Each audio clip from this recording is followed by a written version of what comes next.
Bienvenidos jóvenes a esta clase de planeación financiera correspondiente a la segunda unidad, que es análisis de razones financieras. Explicábamos en la clase anterior la importancia y la utilidad de esta técnica para realizar un diagnóstico sobre la situación financiera de la empresa, poder medir su desempeño y que nos sirva como una base para realizar una investigación que nos permita conocer cuáles pueden ser las causas de un mal desempeño. Así que vamos a hacer el segundo ejercicio, que son los ejercicios que les envía su correo. Son 3 ejercicios que vamos a realizar, 3 ejemplos, que creo que con esto, más los apuntes que ustedes tienen, va a ser más que suficiente para una comprensión clara de este tema. Lo más importante es la interpretación de la razón financiera. Como se han dado cuenta, las razones financieras son básicamente fórmulas aritméticas. Solo hay que identificar los valores o cantidades que vamos a tomar de los estados financieros y hacer la operación. Eso no tiene ninguna complicación. Más bien lo importante es qué significa y qué acciones tomaríamos, digamos, en caso de que se aplicara en el mundo real para una empresa. Bueno, identificar cuáles pueden ser esas causas de un mal desempeño. Bueno, vamos a hacer el siguiente ejercicio. Tengan a su mano el formulario de razones financieras que les envía su correo y vamos a realizar el ejercicio, que es un ejercicio que viene en el libro de texto, de los libros de texto que les puse ahí en la bibliografía. Este problema viene en el libro Principios de Administración Financiera del autor Lawrence Gitman. Algunos de estos libros, como el que les mencioné, ustedes lo pueden descargar por internet en PDF. Bueno, ahí lo puse, nomás que salió muy pequeñito porque hice nomás una captura de pantalla, esperando que ustedes como jóvenes tengan mejor vista o lo pueden ampliar, ¿no? Es el problema que dice análisis de una muestra representativa. Utilice los estados financieros de Fox Manufacturing Company del año que finaliza el 31 de diciembre de 2012, presentados abajo y en la página siguiente, junto con las razones promedio de la industria que se presentan a continuación, y realice lo que se le pide. Inciso A. Elabore e interprete un análisis completo de razones de las operaciones de la empresa en 2012. Inciso B. Resuma sus hallazgos y haga recomendaciones. Bueno, es el segundo ejercicio que vamos a realizar. El primero fue parte de la tarea que me van a entregar. Ustedes les dejé que hagan los cálculos para el año 2015 y ya realicen la comparación. En este problema, el segundo problema que hoy vamos a resolver, que es el que parece como el tercero ahí en los ejercicios o ejemplos que les envié, aquí lo vamos a resolver completo. Vamos a utilizar la técnica que les mencionaba, análisis comparativo, que es comparar la empresa que estamos nosotros analizando, nuestra organización o nuestra empresa, con el resto de los competidores que están dentro de la misma industria o mercado. Es decir, comparar la empresa con sus rivales similares, en el producto que manejan, en el proceso y el mercado al que está dirigido su producto. A veces este método se dificulta porque no es fácil obtener información de los competidores. Obviamente, en muchas empresas, sus datos financieros son confidenciales. Pero, sin embargo, hay instituciones que logran recopilar datos de las empresas en forma anónima y entonces se forma una base de datos. Así que en muchos sectores industriales podemos encontrar a veces cuáles son los promedios de la industria. Y eso nos permite comparar nuestra empresa dentro de ese sector, qué tan bien o qué tan mal está con respecto a sus competidores o rivales más cercanos. Entonces vamos a hacer el análisis. Ahí viene el conjunto de razones que vamos a calcular. Vamos a ver cómo está la empresa Fox Manufacturing y el promedio de la industria.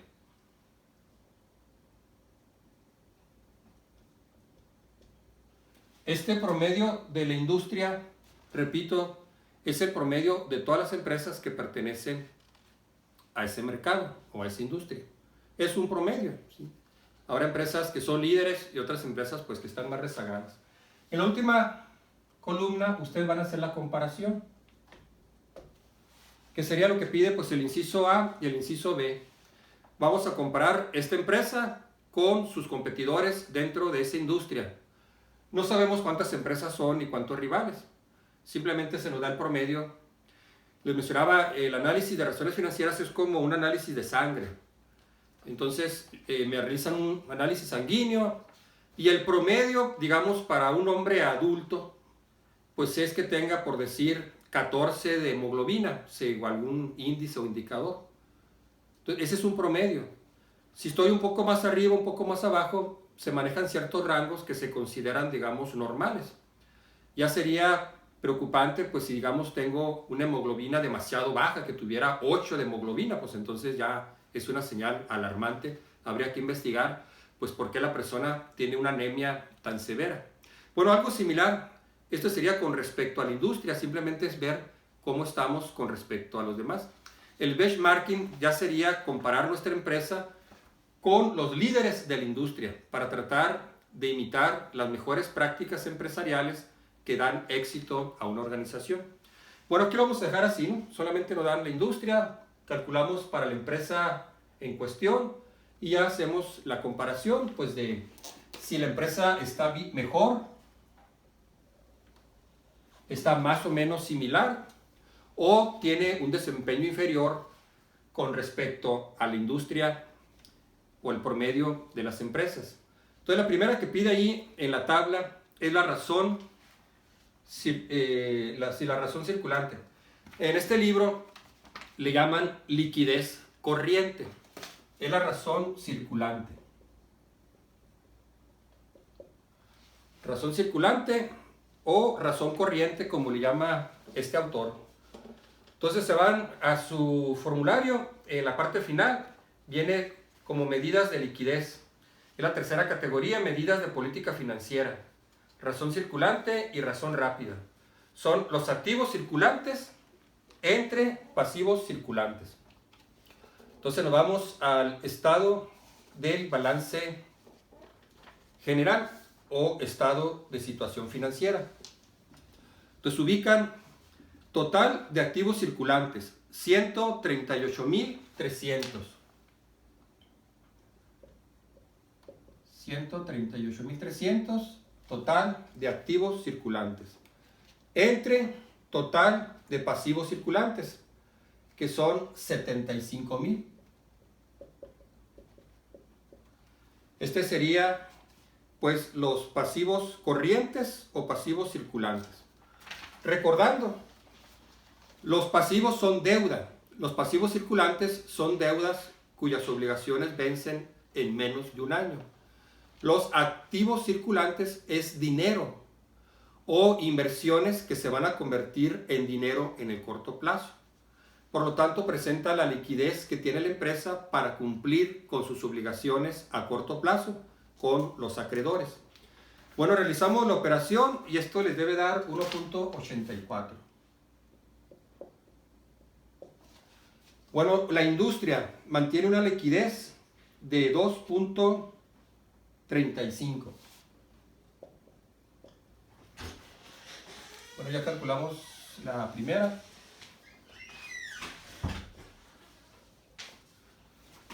$2.35. Bueno, nuestra empresa Fox, por cada peso que adeuda en pasivos, tiene un peso con 84 centavos en activos circulantes. Tiene liquidez, paga el peso que debe y todavía le sobran 84 centavos. Pero la industria está mucho mejor, porque la industria en promedio tiene 2 pesos con 35 centavos por cada peso que adeuda en pasivos. Entre más alta sea la razón circulante, pues representa mayor liquidez, mucho mejor. Así que vamos a poner aquí que la empresa se encuentra en desventaja. Tiene menor liquidez que sus competidores. Tendríamos que investigar por qué razón la empresa tiene menor liquidez. Si quizá tiene demasiadas cuentas por cobrar que no está cobrando, o tal vez tiene un excesivo inventario que no puede convertir en efectivo, productos terminados, materias primas que no logra vender, que no logra procesar. La otra también es la razón de liquidez, que es la razón rápida, que también le llaman razón ácida, que es igual que la razón circulante, pero quitándole los inventarios. Explicaba en la clase anterior que la inversión en inventarios es la cuenta menos líquida, es decir, una empresa no puede utilizar sus inventarios para pagar sus deudas. Si la empresa tiene que pagarle a su acreedor, pues tiene que pagarle con dinero en efectivo. No podemos hacer un trueque. Es poco común utilizar un intercambio de cosas por cosas. Si la empresa tiene un adeudo con la Comisión Federal de Electricidad, pues tiene que pagarle con dinero, no le puede pagar con mercancía. Entonces le quitamos los inventarios, porque consideramos que es el activo menos líquido, el que menos le sirve a la empresa para pagar sus deudas. Entonces van a dividir los activos circulantes menos el inventario, que era 138.300 menos el inventario, 82.000. 53.600 entre el total de pasivos circulantes o corrientes, y ese nos da el valor, que sería 0.75. Esta razón rápida pues siempre va a ser menor que la razón circulante, porque le quitamos los inventarios. Entonces, por cada peso que la empresa debe en pasivos, tiene 75 centavos para pagar sus deudas. Esos 75 centavos ahora sí sería dinero casi líquido para que la empresa pueda pagarle a sus acreedores en los pasivos a corto plazo, pasivos circulantes. Los competidores en promedio tienen 0.87. Bueno, los competidores tienen mayor liquidez, tienen más dinero líquido para poder cumplir con sus obligaciones. Así que, pues la empresa con respecto a sus competidores, pues está en desventaja. La empresa tiene menor liquidez. La siguiente, pues, es la rotación de inventarios, que viene ahí en su formulario como medidas de eficiencia operativa. Rotación de inventarios, costo de ventas entre inventario. Este es una razón cruzada porque utilizamos información que provienen de dos estados financieros diferentes. Entonces se van ustedes al costo de ventas, que viene en el estado de resultados. Costo de ventas, donde dice ahí costo de los bienes vendidos, 460.000 en el balance general. Y ahora lo dividimos entre el inventario, que es en el estado del balance, perdón, me equivoqué. El costo de los bienes vendidos viene en el estado de resultados. Costo de los bienes vendidos, 460.000. Y el inventario viene en el balance general, 82.000.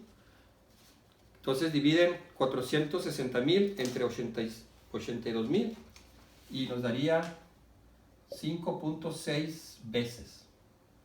Como estamos manejando periodos anuales, sería el número de veces que da vuelta o que rota el inventario en un año.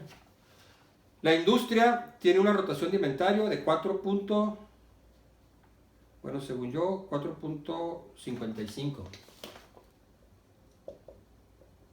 No alcanzo a leer muy bien, pero creo que es así, ¿no? 4.55. Esta rotación de inventario ustedes la pueden convertir también en periodo promedio de inventario. Para convertir la rotación en días, en un año, vamos a tomar un año calendario de 365 días, pues solo dividen 365 entre la rotación. Y ese nos daría el número promedio de inventario, el número de días que en promedio está la mercancía en inventario, antes de que pueda salir como producto terminado para la venta. Entre más largo sea ese periodo, más lento es la empresa en poder sacar sus inventarios. Se vuelve más lenta la rotación, más lento para que la empresa pueda recuperar en las ventas lo que tiene ahí invertido en inventario. Así como está, entre más alta sea la rotación, pues mucho mejor. Así que para la empresa Fox tiene una ventaja con respecto a sus competidores. Logra mover su inventario más rápido que el resto de la industria. Esa es una ventaja para la empresa, su rotación de inventarios. Periodo promedio de cobranza, que también viene como medida de eficiencia operativa. Periodo promedio de cobranza o periodo promedio de cobro. Vamos a dividir las cuentas por cobrar que vienen en el balance general. 34,100 pesos. Y lo vamos a dividir esa cantidad entre las ventas diarias. Para aplicar esta razón, suponemos que estas ventas fueron a crédito, que la empresa vendió a crédito y ahora tiene que realizar la cobranza para recuperar las ventas en efectivo. Así que vamos a tomar las ventas del estado de resultados, donde dice ingreso por ventas 600,000 como ventas a crédito. Y vamos a suponer que estas ventas también son uniformes, que no hay ventas estacionales. Así que dividen ustedes 600,000 pesos de venta entre 365 días. Y eso nos daría las ventas por día. Por último, pues entonces dividen las cuentas por cobrar 34,100 entre las ventas por día. Entonces sería 34,100 de cuentas por cobrar que quedaron pendientes al cerrar el año. Son ventas que se realizaron durante el año, pero que al terminar el año aún no se habían cobrado. Entre las ventas diarias, me dio 1,643.83.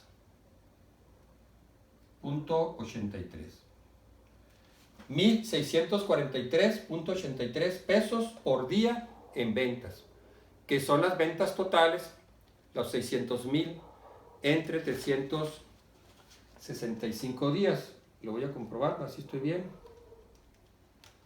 Sí, no, 1,643.83. Esto se expresa en días porque estas son ventas por día. Así que tendríamos 20.7 días. La empresa recupera sus ventas a crédito en 20.7 días. Desde que vende el producto a crédito hasta que logra cobrárselo al cliente tarda este periodo, 20.7. Lo podemos redondear también a 21 días. Normalmente se redondea entero pues cuando son días. En el caso de los competidores, ellos tienen 35.8 días. 35.8 días. Sí, no, 35.8. ¿La empresa está mejor o está peor? No, pues está mucho mejor. La empresa recupera sus cuentas por cobrar mucho más rápido. Trae casi 15 días de ventaja con respecto a sus competidores. Sus competidores tardan casi 36 días en realizar la cobranza. Entre más rápido se haga la cobranza, pues mucho mejor. La empresa recupera ese dinero más rápidamente, ingresa el efectivo a la empresa. Entre más lento, pues peor. La empresa batalla en realizar la cobranza, puede tener clientes que demoran demasiado el pago o no tiene buenos canales para realizar el cobro, etc. Bueno, el otro es la rotación de activos totales. Rotación de activos totales. Este también viene en la categoría número 2 en su formulario.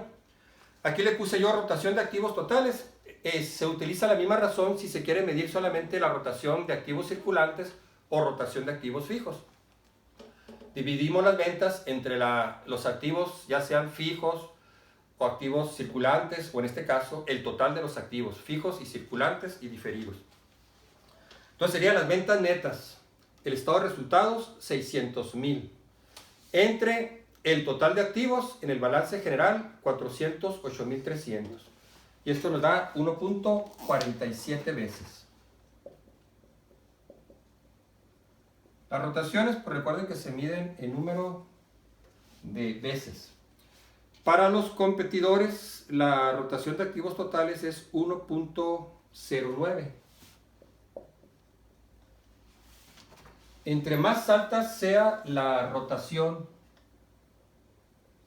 es mucho mejor. Los competidores rotan 1.09, mientras que esta empresa está rotando sus activos en 1.47. Así que la empresa pues tiene un buen desempeño en ese renglón. Significa que por cada peso que la empresa tiene invertido en activos, todos los activos, estos activos están generando ventas. Mencionaba en la clase anterior pues que los activos propiedad de una empresa tienen el propósito pues de ayudar a la organización a generar ventas. Que esos activos no estén de adorno, que no estén ociosos, que no haya máquinas paradas, un camión sin usar, una bodega vacía. No, que esos activos le permitan a la empresa estar generando ventas. Por lo tanto, cada peso que la empresa tiene aquí en activos, ese peso de inversión en activos están generando 1.47 pesos en ventas. Eso es bueno. Entre más alta la razón, mejor. En cambio, el promedio de la industria, apenas si cada peso que tiene invertido en activos, apenas si genera un peso de ventas. Así que entre más alta la razón, significa que somos más eficientes en utilizar nuestros activos, que esos activos están trabajando, que están ayudando a la organización pues a producir, a llevar el producto al mercado, a realizar la venta y que ingrese dinero a la empresa. El siguiente es razón de endeudamiento.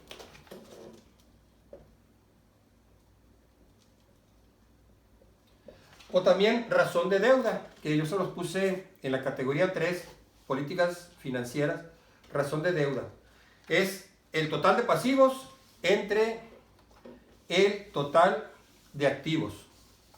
Entonces, el total de pasivos en el balance general sería los pasivos circulantes o pasivos corrientes, 75,000, más el pasivo a largo plazo, que es la deuda a largo plazo. Entonces suman esas dos cantidades, que serían pasivos corrientes, 75,000, más deuda a largo plazo, 150,000. En total, pasivos 225,000. Eso lo dividimos entre el total de activos, 408,300. Aquí el autor lo pone así en decimales, aunque es más común expresarlo en porcentaje. Pero vamos a manejarlo así, como lo ve el autor de este libro. Punto 55.1. Bueno, vamos a compararlo con los competidores, el promedio de la industria, que es punto 300. En porcentaje diríamos, bueno, esta empresa tiene 55% de endeudamiento, mientras que sus competidores tienen solo 30% de endeudamiento. La empresa está en desventaja, tiene un excesivo endeudamiento con respecto a sus competidores. Tendríamos que investigar si esta situación es desfavorable.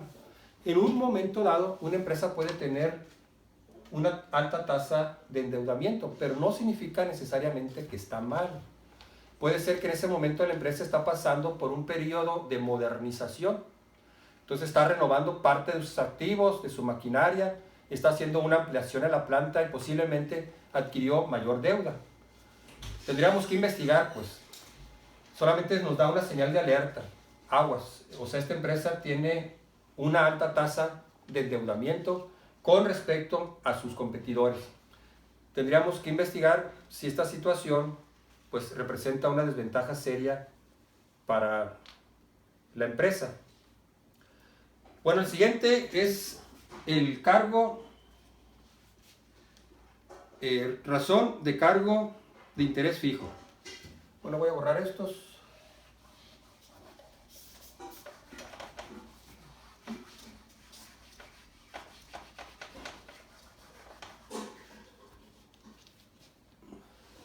Razón de cargo de interés fijo. Miren, van a ustedes a ir ahí en sus razones financieras, donde dice que vienen los intereses. A ver, ¿dónde está? Ah, sí, en la categoría número 3, medidas de política financiera, donde dice razón de cobertura de los intereses. Esa es, ¿sí? Esa es la razón. Razón de cobertura de los intereses. Una empresa cuando se endeuda, pues va a pagar intereses sobre esa deuda o préstamo. Eso es lógico, ¿no? Las instituciones financieras que otorgan créditos, pues cobran una tasa de interés. Así que además de pagar el capital, que es lo que se prestó, pues hay que pagar los intereses sobre ese monto del préstamo. Esta razón mide qué tan capaz es la empresa de pagar los intereses que están generando las deudas que contrajo. Son intereses fijos, porque son tasas de interés que ya se establecieron pues, en el contrato de crédito. Va a ser dividir el EBIT entre el cargo por interés. Yo le puse aquí EBIT porque se le conoce así en la literatura de finanzas, que es la utilidad operativa, así se le llama. Es sus siglas en inglés. Es la utilidad antes de intereses y antes de impuestos, o simplemente utilidad operativa. Es la utilidad que generó la empresa antes de pagar los intereses por las deudas y de pagar los impuestos al gobierno. Entonces, pues, por su abreviación en inglés, pues le llaman EBIT, o simplemente aparece como utilidad operativa. Entonces, nos vamos al estado de resultados. Utilidad operativa, 80,000. Eso lo van a dividir entre los intereses que paga la empresa. Los intereses que va a pagar la empresa, o que pagó la empresa más bien, en ese año fueron 10,000 pesos, donde dice cargo por intereses, 10,000. Fueron los intereses pagados en ese año 2012. Entonces dividen 80,000 entre 10. Y ese sería el cargo por intereses, o como le pongo ahí en su formulario, que le puse razón de cobertura de los intereses. Es igual. Cobertura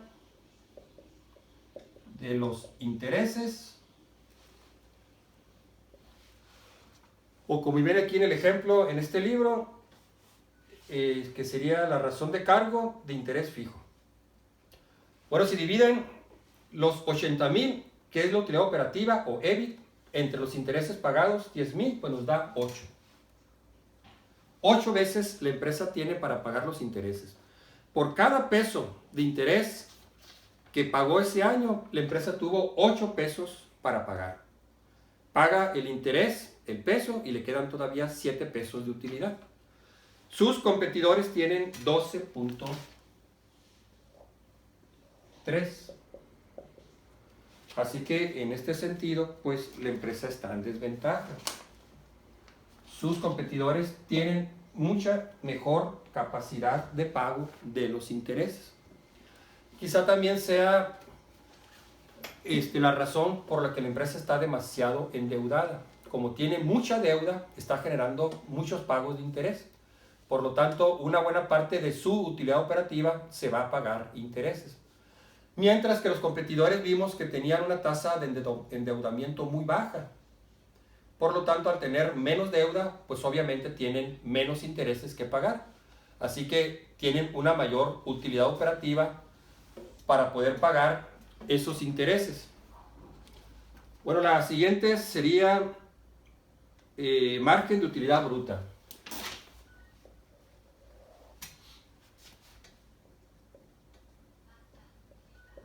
margen de utilidad bruta. Del estado de resultados, también pues lo buscan ahí en su formulario. Se los puse, a ver dónde lo tengo, utilidad. Bueno, si quieren la anoten porque creo que no se las puse ahí en el formulario. Es utilidad bruta entre ventas netas. Utilidad bruta. Ah, no, sí lo tengo, perdón, no lo veía. Está en la medida número 2, medidas de eficiencia operativa. Margen de utilidad bruta. Sí lo tienen, sí se las anoté.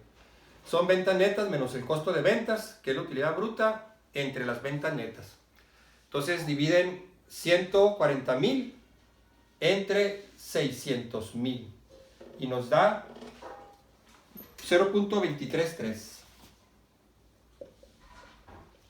También se expresa en porcentaje, aunque este autor lo maneja 100 decimales. Sería 23.3% de margen, que por cada peso que la empresa tuvo en ventas, se quedó con 23 centavos de utilidad bruta. El resto quiere decir pues que se fue en costos de producción, todos los costos de venta. La industria maneja en el margen de utilidad bruta 0.202. ¿Quién está mejor? Pues el que tiene mayor margen, el que genera más utilidades. Así que en este caso, pues la empresa está en ventaja con respecto a sus competidores. En realidad es muy similar, miren, no es una diferencia muy significativa, ¿no? Sí está ligeramente superior, pero no es algo así que creamos nosotros que hay una diferencia suficientemente importante para considerar que la empresa está mucho mejor. Le pueden poner más o menos igual o similar o ligeramente superior, ¿no? No es una diferencia, repito, muy significativa. El otro sería similar, que es el margen de utilidad operativa. Margen de utilidad operativa. Y la otra también pues es similar, que es margen de utilidad neta.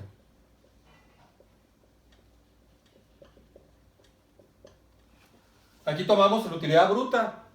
En la siguiente pues vamos a tomar la utilidad operativa, que también le llaman EBIT. Del estado de resultados, pues así dividen utilidad de gastos operativos 60,000 pesos entre los ingresos por ventas 600,000. Y eso nos daría .133.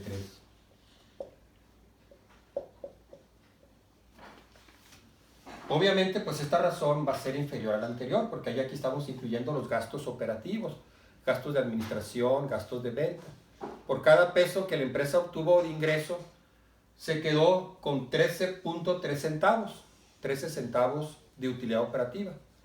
Todo lo demás, pues se fue en costos de producción, gastos de marketing, gastos de administración, gastos de venta, gastos logísticos, etc. La industria maneja un margen de utilidad operativa de 0.135. También, miren, hay una diferencia, pero es mínima, ¿no? Vamos a ponerle muy similar. No podemos tomar esa diferencia como que la empresa está en desventaja, ¿no? Es una diferencia muy parecida. Margen de utilidad neta. Bueno, ahora vamos a tomar la utilidad neta después de impuestos. Del mismo estado de resultados, donde dice utilidad neta después de impuestos, 42,900. Esta utilidad neta es lo que ya le queda a la empresa. Es lo que la empresa va a utilizar para repartirlo a sus accionistas o inversionistas. Entonces dividen 42,900 entre 600,000. Y aquí tenemos 0.0715. Y los competidores tienen 0.091.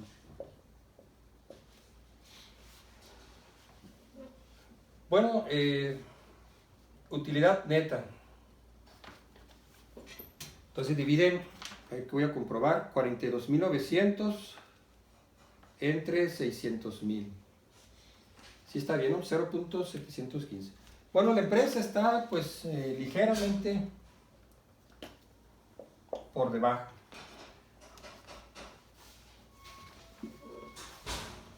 En cuanto a la utilidad neta, está generando menos utilidad. Puede ser que se le están yendo el dinero en más costos. Volvemos a relacionarlo con otras razones que mencionamos.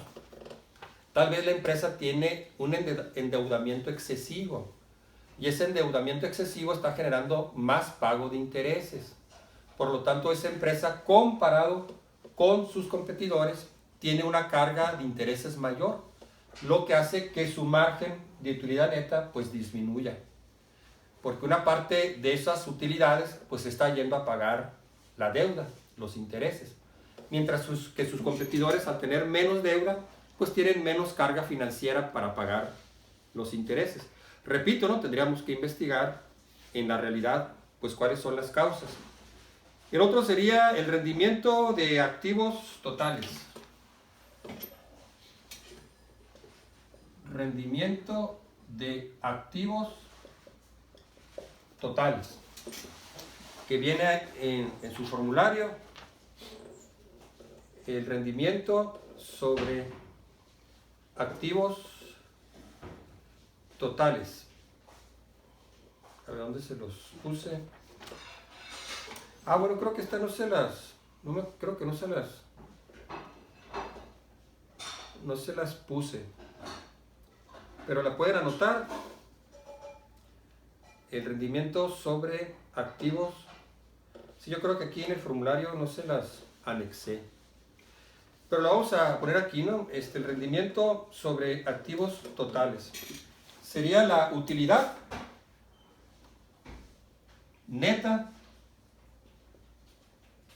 después de impuestos, que es la cantidad que queda disponible para el reparto a los accionistas, a los inversionistas, entre el total de activos del balance general, 408,300. Si quieren, anótenlo. Utilidad neta después de impuestos entre total de activos. Este formulario ustedes lo van a usar el día del examen.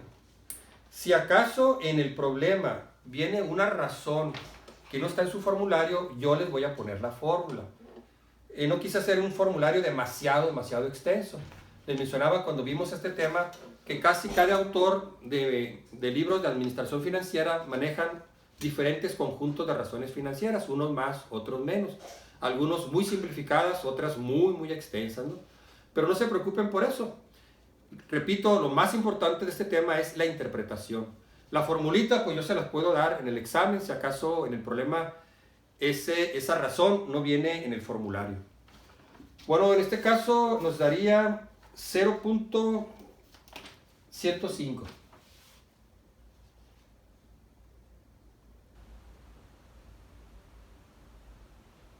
Para nuestra empresa. Para los competidores es 0.099. También, miren, es muy similar, o sea, no hay una diferencia muy significativa. Así que la vamos a poner aquí más o menos igual. Andan muy cerquita de 0.10.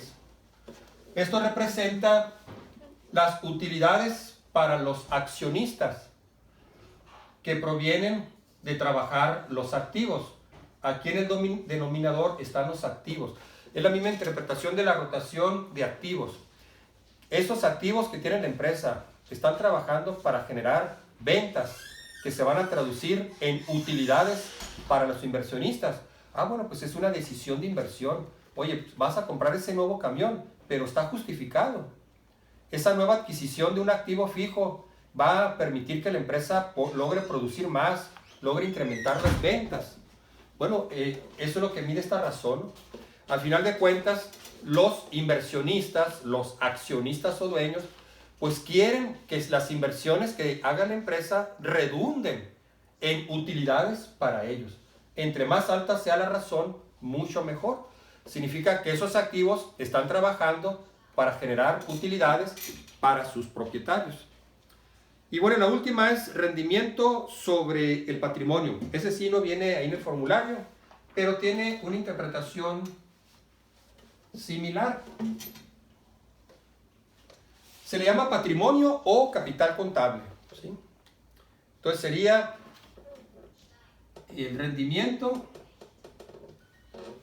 sobre el patrimonio. Aquí el autor le llama patrimonio, que es equivalente a capital contable.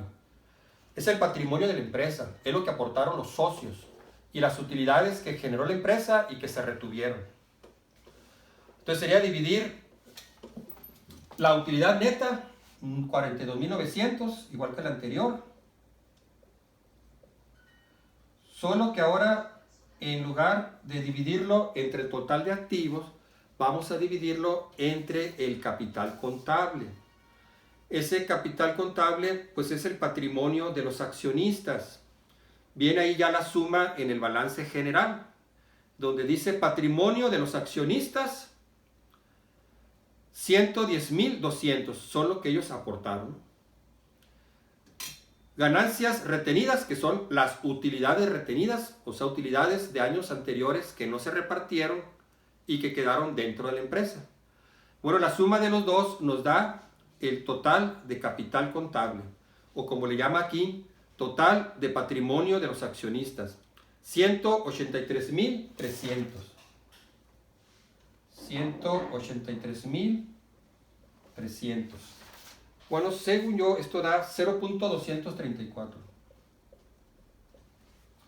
Y los competidores tienen 0.167.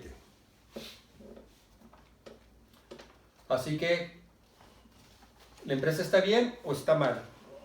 Bueno, pues parece que está mucho mejor, ¿no?, que sus competidores, que las empresas rivales dentro de ese mercado. Es interpretación similar a la anterior. El inversionista está aportando dinero, lo está colocando en capital contable, son las aportaciones de los socios. O bien renuncia a recibir dividendos para que esas utilidades queden dentro de la empresa. Bueno, pues igual. El dinero que aportan los accionistas aquí en capital contable, pues debe generar utilidades. Lo que yo estoy aportando como accionista de la empresa, pues quiero que se traduzca en utilidades. Entonces queremos medir el rendimiento del capital contable. La empresa está mucho mejor, ¿no? Por cada peso que los inversionistas de Fox invierten en esta empresa, obtienen 0.23 centavos de utilidad.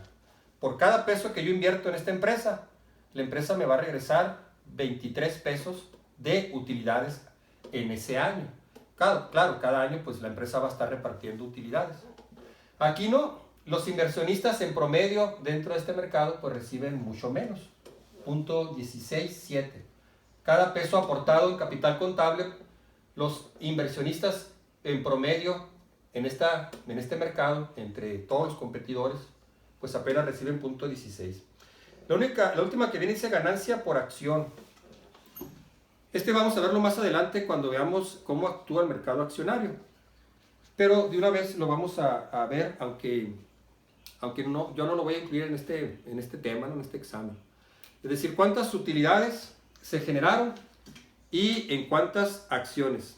Ganancia por acción. Viene ahí en el formulario donde dice utilidad neta por acción, que es la utilidad neta entre el número de acciones en circulación. Bueno, ¿cuántas utilidades se generaron? 42.900. Es la utilidad neta después de impuestos. Esta es la utilidad que supuestamente pues, se va a repartir entre los accionistas. Bueno, ¿cuántas acciones representan la aportación? Ese viene en el balance general, que dice el patrimonio de los accionistas son 20.000 acciones en circulación. Todo ese dinero está repartido en 20.000 acciones. Así que las utilidades pues se van a repartir entre el número de acciones. Entonces sería 42.900 entre 20.000 acciones que sería 2.145. El de la industria maneja 3.10, está mucho mejor ellos. Aparentemente, a pesar de que su rendimiento sobre patrimonio es menor, al final reciben más utilidades. Tendríamos que investigar, ¿no? Pero por lo pronto parece que la empresa aquí pues está en desventaja en lo que es ganancia por acción. Quizás se deba pues a las utilidades que generan las otras empresas. Entonces, esta última razón, ganancia por acción, pues es la utilidad neta entre el número de acciones. Cada accionista pues va a recibir en proporción al número de acciones. El accionista que tenga más acciones pues va a recibir una mayor tajada del pastel, más utilidades. El accionista que tenga pocas acciones pues va a recibir menos utilidades. Estos 42,900 pues se van a repartir entre las 20,000 acciones que está compuesta la empresa. Alguno de estos inversionistas, quizá alguno tenga 2,000 acciones, otro tenga quizás 5,000 acciones, otro tenga solamente un paquete de 100 acciones. El que tiene mayor número de acciones pues se le llama el accionista mayoritario. El accionista mayoritario pues suele ser el presidente de la junta directiva. Pero eso ya lo vamos a ver más a fondo cuando veamos un poquito más del mercado accionario. Ahorita nomás pues sería con respecto al desempeño de la empresa en las razones financieras. Pues sería todo de este ejercicio. En los hallazgos pues diríamos la empresa en general se encuentra bien. Tendría solamente que investigar por qué razón está tan endeudada, lo que tal vez ocasiona que la empresa tenga poca liquidez y pues maneje un margen de utilidad quizá pues menor en cuanto al rendimiento para los accionistas. Y lo otro pues sería el endeudamiento que está ocasionando también pues un cargo muy alto por interés fijo, lo que hace que la empresa pues tenga también poca liquidez. Fuera de eso pues la empresa se encuentra relativamente bien, está bien en su periodo promedio de cobranza, en su rotación de los activos, se encuentra bastante bien. Así que en términos generales, solo tendríamos que revisar pues el asunto del endeudamiento, que es lo que quizá le está restando a la empresa liquidez. Bueno, muy bien, gracias por su atención. Nos veremos en la siguiente videoclase, que veríamos el tercer ejemplo de los ejercicios que les mandé. Y yo creo que con esto ya pueden empezar ustedes a tratar de resolver los problemas y cualquier duda pueden ponerse en contacto con un servidor. Muchas gracias por su atención.